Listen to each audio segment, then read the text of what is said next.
so right now a lot of y'all are on Twitter dragging me for saying that Jack Harlow was cute. And I don't know what y'all want me to do. The man is cute. Like, what you want me to say?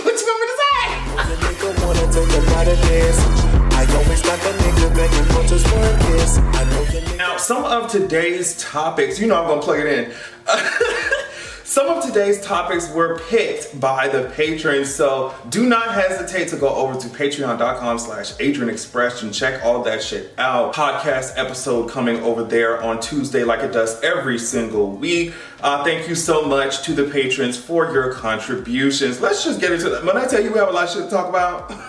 So first of all, I want y'all to watch this video. Keep running up the numbers, keep streaming, have mercy. Who do you guys want on the remix? Let me know.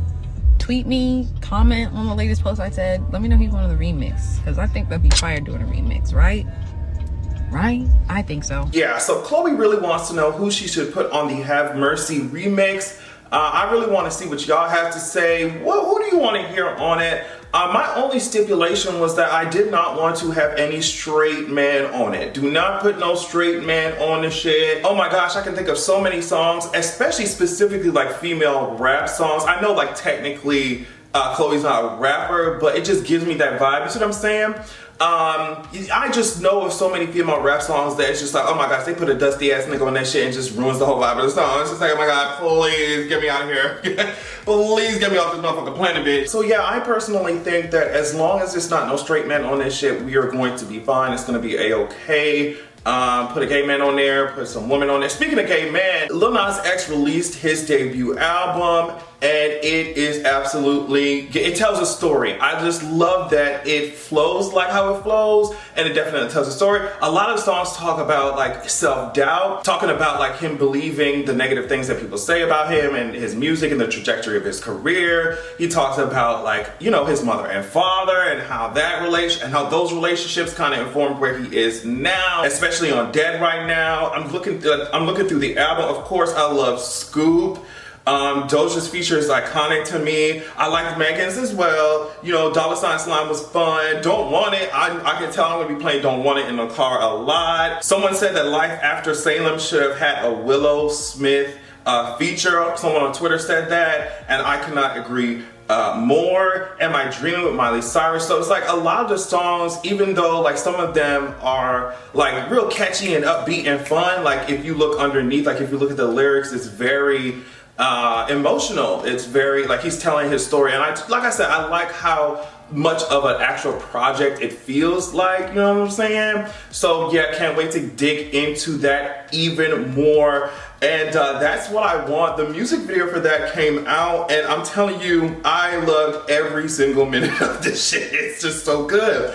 Now, he apparently did this music video with Yanir, hopefully I'm pronouncing his name right, Yanir Azira, I think. This guy is rumored to be his boyfriend, and I think if it's true, like these niggas look so cute together, and it's so good. No shade, no shade, no shade, no shade, no shade, no shade, no shade, no shade, no shade, no shade. It's so good to see, you know, a nigga at the top of the game with another nigga on his side. You see what I'm saying? It's like, wait a minute, my nigga ain't by my side. My nigga ain't by my side. It's just so good to see, you know, nigga lips kissing, you know what I mean, each other on the top of the industry. That's what I like to see. You know what I'm talking about? I love the fact that a lot of this music video also paid like a little homage to, or just referenced Brokeback Mountain. And I really like those kinds of moments because sometimes, especially when you were younger, at least when I was younger, watching certain gay things, a lot of it was just very white. And so to reimagine it with like niggas at the forefront is just really, I think that's such a cool concept. And he said, here go a condom since you bitches need me to teach you about safe sex like I'm your goddamn parent or teacher or some shit like that. They was even the tent scene and shit is giving Brokeback Mountain. I mean, he was having his fun in the locker room, this nigga kissing all up on him and shit. And then next thing you know, he go over there, bring this nigga flowers, and he has a whole family. It's giving alter egos, giving double life, okay? And like I said, referencing Brokeback Mountain again, he was in the car crying. I was like, bitch, you better act, Lil Nas. You better act. I love the scene with Billy Porter handing him a guitar after he walks down the aisle by himself, and this, you know, bride's fucking dress. It's just, it's iconic. It's iconic. It's iconic. This is when I said, like I said, I think I've been for years, I've been talking about like, bitch, we need a gay pop star. We need a gay pop star. And he's just doing it and giving us what we actually need. It's one thing to be a gay pop star and just sit there and just not do anything with that power that you have, but he's using it as he should. And I just, like I said, I always go back thinking about like when I was growing up, middle school, high school, whatever, just how different my experience would be if I got to see a gay pop star up there doing that shit like this, you know what I mean? Like a nigga too, like, don't play with me, don't play with Nas. But yeah, maybe we can go more in depth about the entire album on patreon.com/haterexpression. Maybe on next week's podcast, or maybe a live stream, I'll do something. But yeah, I'm excited to see what the future holds for him, and how his art and shit will develop even further as he gets older, as he gets more experience in the industry. It's just really cool to see, really inspiring to see. Nicki Minaj. I don't know if she's feeling like the walls are closing in or whatever, but it's not looking good for sis. When I tell you it's not looking good for sis, it's not looking good for sis. And my thing is, like, why can't she just be quiet while the investigation going on? Just be quiet while these court dates and all this bullshit you get summoned, all this shit. Just be quiet. Just hush up for a second. She cannot shut the fuck up. I'm telling you, after that whole swollen ball shit, she went onto Instagram saying, oh girl, well, Twitter don't like what the fuck I'm saying, so that's why I can't tweet and my account is fucked up and blah, blah, blah. And she said, oh, I'm never using Twitter again. I was like, that's a lie. And it turns out that was not the only lie, because Twitter came back and said, girl, we did not do anything to Nicki Minaj's account. That was the first thing. The second thing is she even said that the White House invited her to come talk about some shit, to literally go to the White House and talk about some shit about the vaccines and answer questions. And the White House came back and said, girl, we did not invite you over here. We invited you to have a phone call, baby. It's not looking good. And then Don Lemon said this. He said, the people talking about, I don't know what's in the shot. You know what they get shots in nowadays? They're rear ends. They're getting shots to make it bigger. They're getting shots in their face. They don't know what's in Botox. You don't have to listen to a minority of people who are being harmful to the greater good and who are not acting on logic, reason, and science. That's what Don Lemon said. And Nicki Minaj took to her stories to respond. But she said this shit had me cackling like, she said, now if I start discussing what you get in your rear end, I'd be wrong, right?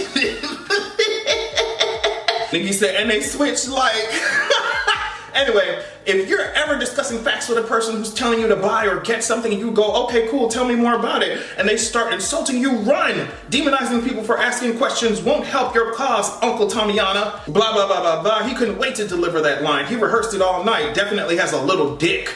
Man, because that shot couldn't fix that. 3 to 4 inches max. And I mean, according to you, Nicki, the shot could fix that shit, right? I mean, swollen nuts everywhere, boo. Like, so yeah, that's what's going on with y'all favorite girl. I don't know if she's panicking. I don't know what's going on. I think now she's on to like doxing a journalist, I think in Trinidad or something like that. It's not looking good for her. I want y'all to I want somebody to just go ahead and take her phone, tell her to just put it down, drop that shit in a fish tank or something, like accidentally throw some food on it, something, please, somebody. And also, I think it's very weird, just as we continue on to the next topic, but I think it's really weird when people who also take dick like try to insult gays or try to insult men who have sex with other men. It's like, ma'am, you take dick too. Like, if I talked about what's going in your rear end, I'd be wrong. I mean, wrong, we can discuss that, but you be corny. It sounds stupid. You need to be focused on the judge's gavel over like Don Lemon taking dick. That's what I think. Speaking of another Nikita Dragun, I was gonna talk for a little bit longer about her, but I decided I'm not gonna do that shit no more because it's just like, what else do we have to say? Like, Miss Mamas, I feel like she's always in like black people business. That's the main point. There we go. I think Miss Mamas is always in black people business, and I don't understand why. I guess I do understand why, because controversy means clicks, and Miss Mamas, I guess she needs that. She takes this route to get it, but it seems like she always in black people business, and the only thing I want to say to her, and then we can move the fuck along, is just that I want her to come up with something else. Like, I want her so badly and so desperately to come up with something else. We're so tired. We're tired. And the rest of these motherfuckers who over here appropriating, doing weirdo shit, always in niggas' business, like, please find you some other people's business. Okay, at this point, are niggas the only ones that y'all like to be appropriating? Find another race to do that shit with. Like, we're tired. We on everybody's appropriating, stealing, copying, devaluing lists. We all on their list. Everybody got us. We're booked. We're overbooked at this point. Find another race to do that shit with, bitch. Like, we're tired. tired. We're tired. Really quickly, patrons want me to talk about the fact, and I did not know that this was going on, that the Justice for J6 rally is happening in the Capitol on Saturday. It's happening tomorrow. NPR says the rally is called Justice for J6, a reference to the date that Trump supporters stormed the Capitol in an attempt to stop certification of President Biden's election victory. A group leading the plans for Saturday, known as Look Ahead America, says it's planning a peaceful protest. Sorry. A group leading the plans for Saturday, known as Look Ahead America, says it's planning a peaceful protest at Union Square Plaza near the Capitol Reflecting Pool at noon. They said it's gonna be peaceful, Miss Mamas. We ain't gonna do anything. They said, lawmakers, come outside. We ain't gonna jump you. We ain't gonna... Anyway, girl, these girls are not falling for that shit. The Pentagon has apparently approved a request for 100 National Guard troops for the rally happening. So those of y'all living in that area, please be careful. I'm sure you probably already know this shit before we knew about it. But yeah, please just be careful. These motherfuckers is crazy. These bitches is crazy. Stay out the streets. Stay your ass at your house. Mitch McConnell was over there talking about, oh, I feel like we're prepared for what may or may not happen. So them girls think they prepared, whatever. We saw what happened last time. Stay y'all ass in your house, please, please.